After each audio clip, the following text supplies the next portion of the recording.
어떤 영화의 한 장면입니다. 어린 손녀가 주인공 할아버지의 손을 잡고 길을 걸어가다가 물어요. 할아버지, 사투리인데 제가 그냥 뺐습니다. 할아버지, 기억이 뭐예요? 당당하죠, 여러분? 생각하다가 대답해 줍니다. 기억이라는 거, 옛날 거 막 생각나고 오래 되어도 잊혀지지 않는 그런 거란다. 그러니까 또 묻지요. 그럼 니은은요? 주인공은 어릴 때 6.25 전쟁 그 일사후퇴 때 북한에서 피나오는 한 실향민이었습니다. 그때 함께 내려오지 못하고 그만 흥남부대에서 헤어지고만 아버지에 대한 그리움과 기억을 평생 간직하고 힘든 세월 살아오는 이야기죠. 내가 꼭 찾아가마 외치던 그 아버지의 약속을 기억 속에 간직한 채 사는 모습이 기억이 납니다. 인간은 기억의 존재입니다. 우리 머릿속은 온갖 기억으로 가득 차 있죠. 어릴 때 추억부터 시작해서 공부한 것, 책 읽은 것, 영화 본 것, 여행한 것, 사람과의 중요한 약속, 또 자기가 한 일에 대한 기억, 또 해야 할 일에 대한 것을 잊지 않으려고 하는 기억. 하여튼 여러 가지 모든 것들이 기억에 저장돼 들어 있습니다. 기억은 우리 마음을 움직이기도 합니다. 여러분, 가끔 우리가 오래된 사진첩을 꺼내서 이렇게 보다가 특히 아이들 어릴 때 사진이라든가 이런 거 보면은 저절로 마음 흐뭇해지고 행복했던 그 기억이 다시 떠오르고 미소 짓게 되는 때가 있지 않습니까? 사진은 그래서 찍는 거죠. 또 반대로 때로는 아픈 상처가 기억에 날 때가 있습니다. 그렇게 되면 다시금 마음이 무거워지고 심하면 우울해지기까지 합니다. 다 기억 때문에 생기는 일입니다. 그런 기억은 가급적 떠올리지 않는 것이 좋다고 정신의학에서는 말하기도 하는 것 같습니다. 그런가 하면 업무상으로 또는 개인관계에서 잊어서는 안 되는, 반드시 기억해야 될 중요한 내용도 있습니다. 또 어떤 약속이나 일정, 특히 기념일 같은 것들, 그런 것도 있지요. 다시 말해서 버려야 할 기억도 있고 또 소홀히 하면 안 되는 기억이 있습니다. 신앙생활도 기억하는 것입니다. 신앙은 하나님의 은혜를 기억하는 것입니다. 그래서 신명기 8장 2절에 네 하나님 여호와께서 이 40년 동안에 내게 광야길을 걷게 하신 것을 기억하라 말씀합니다. 신명기 전체 키워드가 기억하라예요. 가나안에 들어가기 전에 너희가 애굽에서 구원받은 것, 홍해를 걷는 것, 광야를 지나온 모든 것, 순간순간 도우시고 인도하신 하나님을 기억하라. 11절에도 네 하나님 여호와를 잊어버리지 않도록 삼갈지어다. 잊어버리지 말라는 것은 결국 기억하라는 말씀이죠. 이 광야의 고생이 끝나고 가나안에 들어가 이제 정착하고 집을 짓고 풍요로운 생활을 하게 될 때에도 지난날 받았던 그 하나님의 은혜, 하나님의 돌보심, 하나님의 사랑과 인도하심을 잊지 말아야 한다, 기억해야 한다라고 강조합니다. 즉 하나님을 잘 기억하는 것이 신앙생활입니다. 구약시대에는 하나님의 은혜로 어떤 큰 일을 경험했을 때, 중요한 경험을 했을 때는 그것을 돌을 세워서 기념하고 기억하는 그런 일들이 있습니다. 돌은 변치 않는 것이니까요. 이스라엘 백성들이 가나안에 들어가려고 요단강을 건널 때입니다. 하나님의 능력으로 요단강이 갈라지고 마른 땅으로 건너갔어요. 그때 여호수아가 명령합니다. 그 강 한복판에 있는 돌을 한 지파에 하나씩, 그러니까 12개를 주어서 달라라. 그래 강 건너편에 2개 가지고 올라가서 길갈이라는 곳에 그 12개의 돌을 쌓아놓고 말합니다. 이 돌을 볼 때마다 하나님이 너희를 능력으로 은혜로 인도하사 요단을 마른 땅처럼 건너게 하신 것을 돌아보고 기억하라. 기억하는 것이죠. 사무엘상 7장이 기록된 에베네셀의 돌도 마찬가지입니다. 이스라엘의 숙적 블레셋이 쳐들어왔을 때에 이스라엘 백성들은 미스바에 모여서 사무엘의 인도하에 금식하며 기도하며 번제를 드렸습니다. 그날에 여호와께서 그 기도에 응답하사 대신 싸우셨어요. 블레셋 사람들에게 큰 우레를 바라셔서 그들을 어지럽게 하시고 패하여 도망가게 하셨습니다. 이스라엘은 블레셋을 추격하여 멀리 백갈 아래에 이르기까지 쫓아버렸습니다. 그때 사무엘이 돌을 취하여 미스와 센 사이에 세우고 말합니다. 여호와께서 여기까지 우리를 도우셨다. 아멘. 그래서 그 이름이 에벤 에셀이 된 것이죠. 도움의 돌이란 뜻입니다. 여기까지 도우셨다. 이렇게 하나님께서 원수 블레셋을 물리치시고 대신 막아주시고 빼앗긴 성읍들을 다시 찾아주시고 이스라엘 백성들에게 평화가 있게 만들어주신 것을 기념하는 돌이 바로 에벤에셀의 돌입니다. 이 돌을 보면서 그 은혜를, 그 경험을 기념하고 기억하라는 뜻이죠. 신앙생활은 이렇게 기억입니다. 자녀가 부모님의 은혜를 깨닫게 되고 또 기억하게 될 때 효자가 됩니다. 남편과 아내가 서로의 고마움을 알고 기억할 때에 행복한 부부, 행복한 가정을 이룹니다. 사람 사이에서 받은 도움을 기억하고 감사하는 마음을 가질 때에 그의 사람됨이 나타납니다.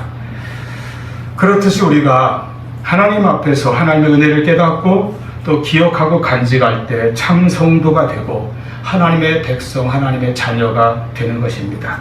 여러분, 우리가 오늘 이 시간 예배 드리는 것도 하나님을 기억하고 주의 날을 기억하고 예배 시간을 기억하고 내가 구원받은 그리스도인인 것을 기억하고, 그래서 우리가 이렇게 모여 하나님께 우리의 마음과 정성을 모아드리고 있는 것 아닙니까?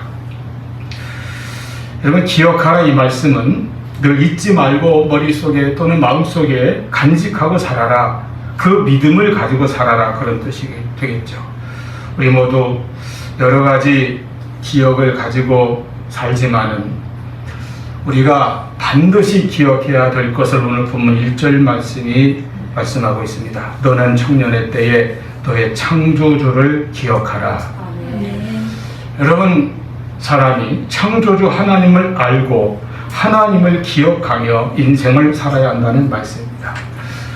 여기 청년의 때에 기억하라는 것은 그렇다고 해서 꼭 젊은 사람들에게만 해당되는 명령이 아니죠. 모든 인간에게, 모든 세대의 사람들에게 주시는 말씀입니다. 다만 본문은 그 앞에 11장부터 11장이 청년에게 주는 겉면의 메시지이거든요. 그 내용이 쭉 이어져서 12장으로 넘어왔기 때문에 이렇게 강조하고 표현하는 것이지만은 우리 모두에게 다 주시는 말씀으로 우리가 받으면 됩니다. 하나님의 피조물인 인간은 누구나 다 기억해야 되는 대명제입니다. 너의 창조주를 기억하라. 창조주를 기억해야만 인생의 모든 근본적인 문제에 답을 얻습니다. 흔히 인간에 대해서 철학이 탐구하는 본질에 대한 문제들을 이렇게 말하죠. 내가 어디에서 와서 어디로 가는가, 또는 나는 무엇 때문에 살고 있는가, 이런 질문들에 대한 답을 우리는 창조주 하나님에게서 찾을 수 있고 하나님을 기억할 때에 찾을 수 있다고 하는 것입니다. 먼저 우리가 하나님에 대해서 또 신앙의 세계에 대해서 말하려면은 이 세계라고 하는 것, 내가 속해 있는 세계를 말하는 거예요. 그 세계의 차원이 서로 다르다는 것을 말씀드립니다. 과학적으로 말할 때 이 세상의 가장 기초적인 물질 세계는 원자와 분자라고 하죠. 그 다음에 이제 무생물의 세계가 있고 더 위로 올라가면 식물 세계, 동물의 세계, 이렇게 올라갑니다. 그리고 그 위에 인간 세계가 있습니다. 인간은 영혼과 육체를 가진 존재이기 때문에 물질 세계와 영적인 세계에 이렇게 걸쳐 있는 존재입니다. 그리고 그 다음 그 위가 바로 하나님의 세계인 영적인 세계죠. 영적인 세계는 하나님이 주인이시지만은 또는 천사나 마귀, 사탄, 악한 영 같은 피조물도 같이 존재합니다. 영적인 존재들이죠. 이러한 세계의 구분이 중요합니다. 이 세계가 서로 차원이 다르다는 거예요. 미생물의 그 수준과 차원이 다르고 동물의 수준과 차원이 다르고 인간의 차원이 또 다르죠. 마찬가지로 인간도, 인간 안에서도 육에만 속해 있는 인간이 있고 이제 영적으로 하나님을 만나고 하나님을 믿고 하나님을 경험한 차원이 있습니다. 그 차원이 다르다는 거예요. 그냥 육신에만 속해 있는 그 수준에만 있는 사람들은 영적인 세계, 하나님의 세계, 그래서 기적의 세계, 신앙의 세계를 이해할 수 없습니다. 알 수가 없죠. 체험할 수가 없으니까요. 그냥 육에만 속해서 육의 세계, 물질의 세계만, 세상만 보면서 그 안에서 살아갑니다.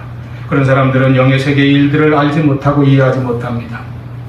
그것은 마치 동물의 세계에 속해 있는 뭐 강아지나 고양이 같은 것이 인간의 세계, 즉 언어로 대화를 하고 책을 읽으며 예술을 창조하고 자동차를 운전하거나 고도의 정밀한 기계를 다루는 그런 인간의 세계를 도저히 이해하지 못하는 이치와 같습니다. 여러분, 동물은 그냥 자기에게 밥 잘 주고 산책시켜주고 같이 놀아주면 그것으로서 인간에게 모든 걸 다 만족하지 않습니까? 왜? 차원이 딱 거기까지거든요. 어떤 사람은 뭐 깜짝 놀랄 만한 일이 있다고 해서 자기네 강아지가 또는 뭐 어떤 동물이 보통 똑똑한 게 아니라면서 막 혼자 문도 열고요, 뭐 혼자 말도 다 알아들어서 척척시키는 거 다 하고요, 막 이걸 막 굉장히 심지어 TV까지 막 나와서 이렇게 소개를 해요. 근데 그 동물이 하는 행동을 만약에 사람이 한다면 3살, 4살 아이들 다 할 수 있는 거예요. 3살, 4살도 보세요. 이 혼자 말하고 걷고 혼자 밥 먹고 혼자 문 따고 다니고 혼자 심부름하고 다 해요. 그걸 누가 신기하다고 합니까? 이게 차원이 그만큼 다른 거예요. 수준이 다르다는 거죠. 속해 있는 세계가 다르기 때문입니다. 그와 같이 육에만 속해 있는 사람과 영의 세계에 속해 있는 사람, 영의 세계를 아는 사람은 차원이 서로 다릅니다.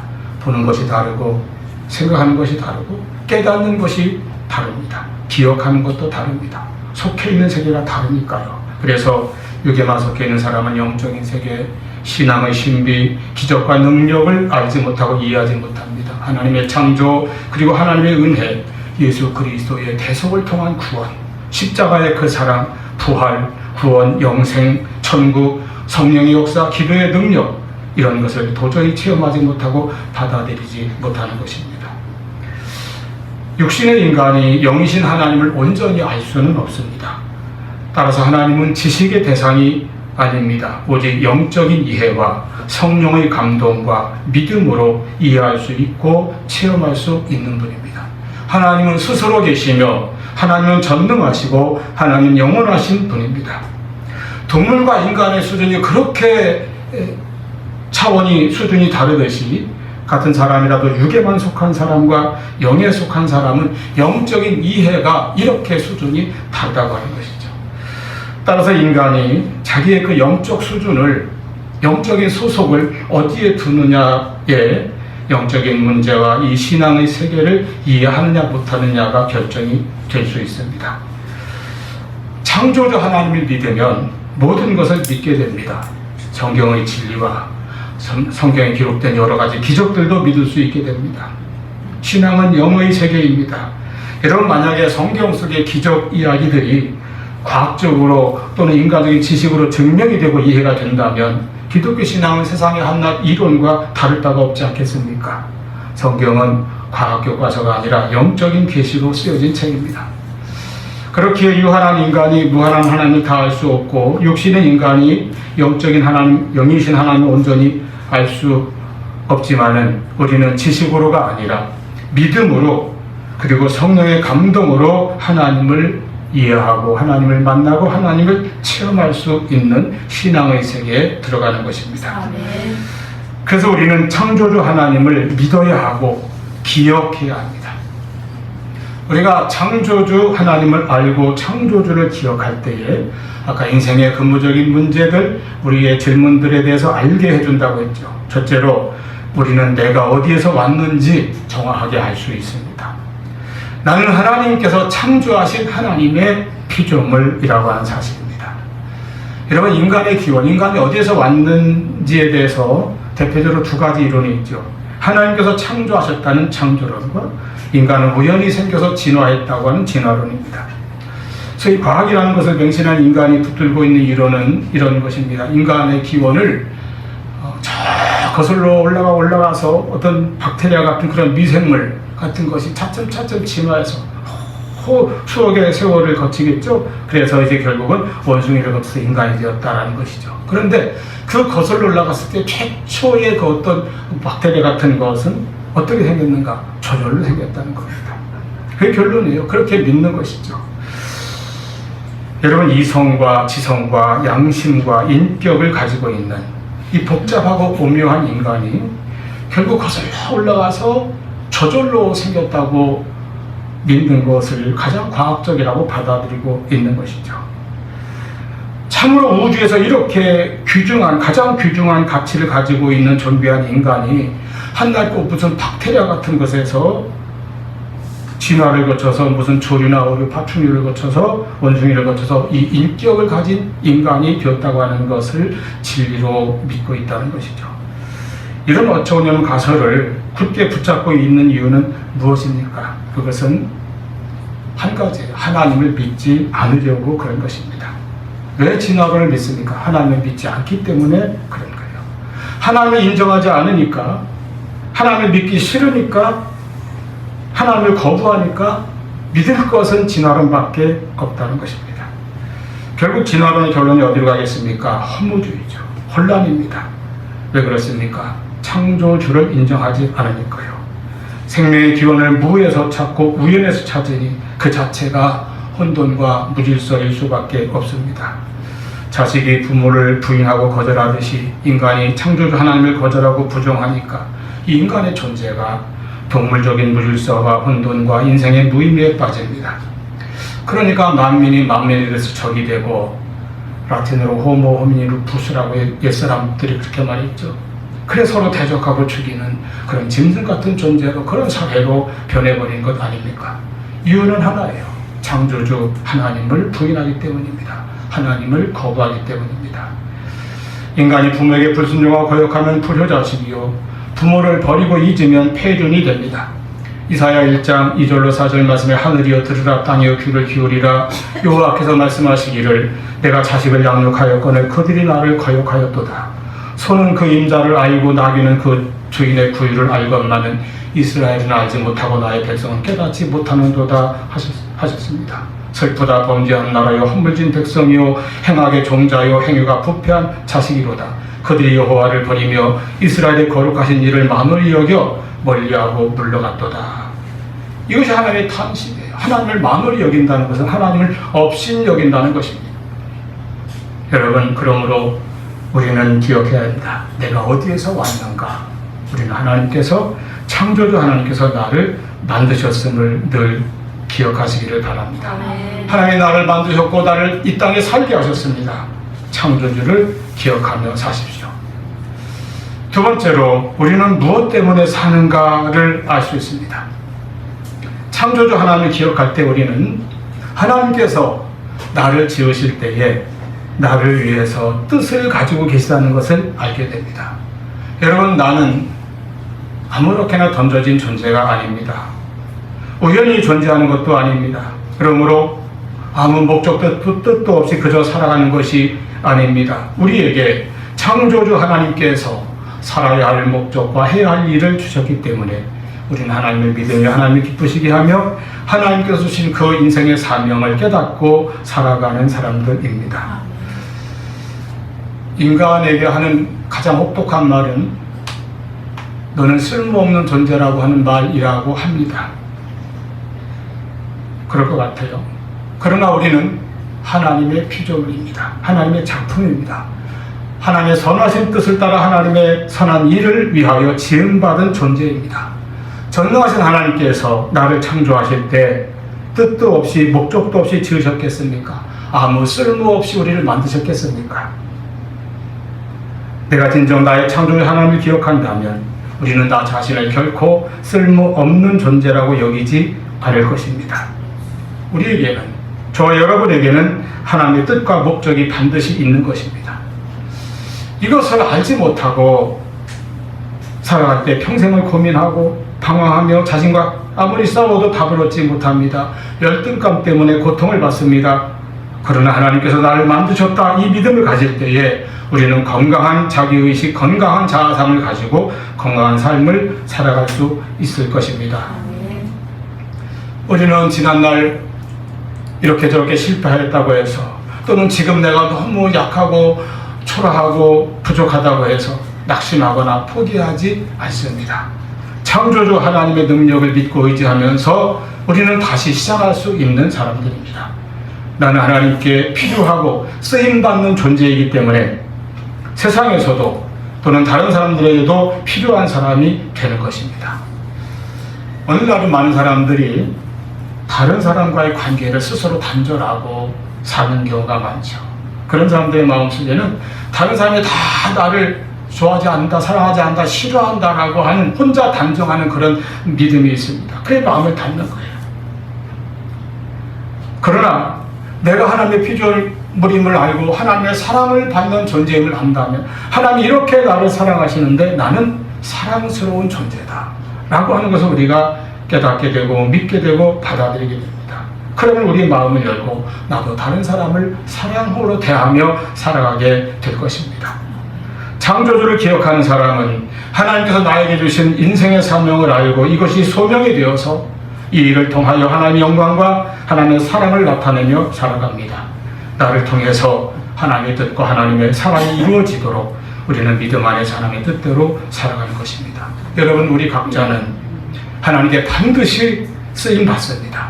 토기장이이신 하나님께서 우리를 필요한 그릇, 쓸모있는 그릇, 그리고 쓰임에 맞는 그릇으로 만드셨으니 우리 자신의 사명을 발견하고 하나님께 붙들려서 거룩하게 사용되는 복된 삶이 될 수 있기를 축원합니다. 세 번째로, 창조주를 알 때 우리는 이제 내가 어디로 가는지를 알게 됩니다. 여러분, 사람의 일생은 결국 마치게 됩니다. 끝나죠. 그리고 그 다음에는 심판이 있습니다.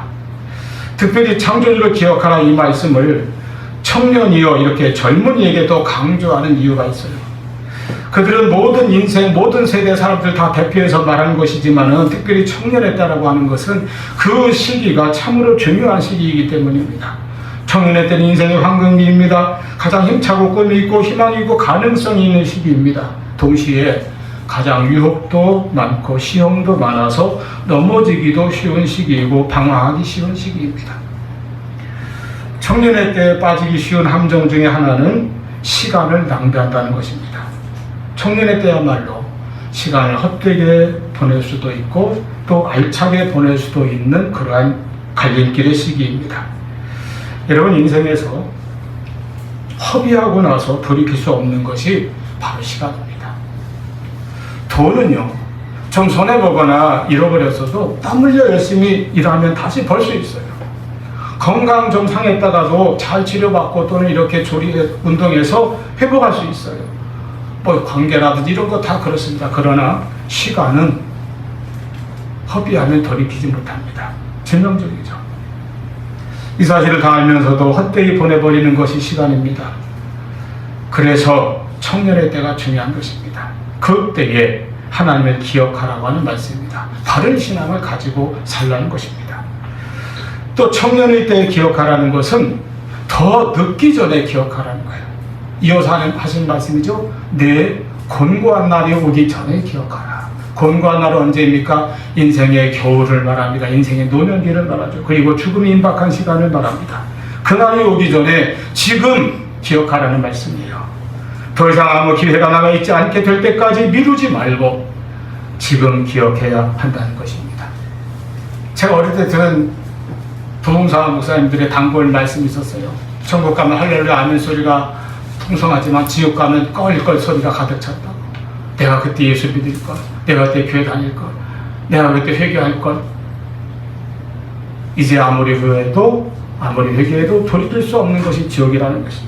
그날이 오기 전에 지금 구원의 문이 닫힐 날이 있습니다. 그날에는 슬피 울며 이를 갈아도 소용이 없다고 말씀하셨습니다. 그러므로 지금 예수 믿고 지금 구원받아야 합니다. 보라, 지금은 은혜 받을 만한 때요, 보라, 지금은 구원의 날이로다. 바로 지금 창조주를 기억하시기를 바랍니다. 인생 다 하는 날 내가 어디로 갈 것인지, 이 땅의 삶이 끝나는 날 내가 어디로 갈 것인지를 우리는 생각하며 살아야 합니다. 청년의 때는 유혹도 많고 시험도 많습니다. 세상의 타락에 휩쓸리고 물르기 쉬운 시기입니다. 청년의 때만 그런 것이 아니라 우리 사는 동안 육신을 가지고 있는 건 다 그렇습니다. 세상은 예수님께서 말씀하신 대로 악하고 음란한 세상이 되어갑니다. 이 세상에서 하나님의 피조물로 구원받은 성도로 산다는 것은 영적인 싸움이에요. 내가 어떻게 살든 기억해야 할 것은 그 모든 것에 대하여 심판을 받을 날이 온다는 사실입니다.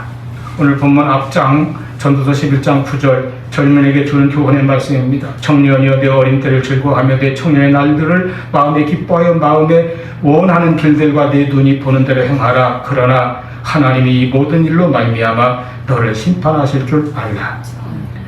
중요한 말씀입니다.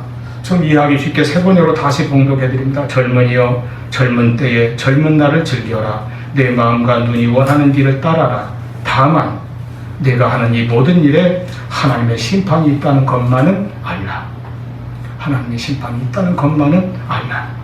히브리서 9장 27절도 말씀합니다. 한번 죽는 것은 사람에게 정해진 것이요 그 후에는 심판이 있으리니. 누가복음 16장의 유명한 부자와 나사로의 이야기에서 예수님은 사람이 죽은 후에는 어떻게 살았든지 간에 모든 사람은 다 천국 아니면 지옥으로 갈라질 것을 말씀하셨습니다. 심판이 있고 천국과 지옥이 있다 그 말씀이에요. 그러기에 그 날이 오기 전에 청년의 때에 지금 너의 창조주를 기억하라. 하나님 우리의 창조주이시고 또 우리를 구원하시기 위하여 독생자를 보내주신 사랑의 하나님이십니다. 그 하나님을 기억한다면, 그 하나님을 믿는다면 우리는 내가 갈 곳을 분명히 알 수 있고 확신할 수 있습니다. 요한복음 14장 1절 너희는 마음에 근심하지 말라. 하나님을 믿으니 또 나를 믿으라. 내 아버지 집에 거할 곳이 많도다. 할렐루야. 아멘. 돌아갈 곳이 없는 인생은 방황합니다. 혼란스럽습니다. 무의미합니다. 불안합니다. 결국 허무하거나 세상의 정류가 쾌락에 빠져서 허우적거립니다. 우리는 창조주 하나님을 기억할 때 또한 하나님의 구원의 은혜를 깨닫고 그 은혜를 믿음으로 인하여 구원의 확신과 영생의 믿음 그리고 영원한 소망을 가지고 살아가는 것입니다. 우리가 돌아갈 아버지 집이 있다고 하는 믿음을 우리는 가지고 있는 것입니다. 그날 인생의 마지막인 그 날은 둘 중에 하나겠지요. 주님 오시는 날이거나 혹은 그 전에 우리가 먼저 이 세상을 떠나는 날, 그날 우리는 주님 나라에서 영원한 기쁨 누리게 될 것입니다. 아멘. 인생의 모든 상처는 치유되고 모든 답을 얻게 될 것입니다. 모든 걱정 사라지고 영원한 기쁨을 주님과 나누며 승리의 노래를 부르게 될 것입니다. 아멘. 그날까지 우리는 창조주 하나님을 기억하며 살아가십시오.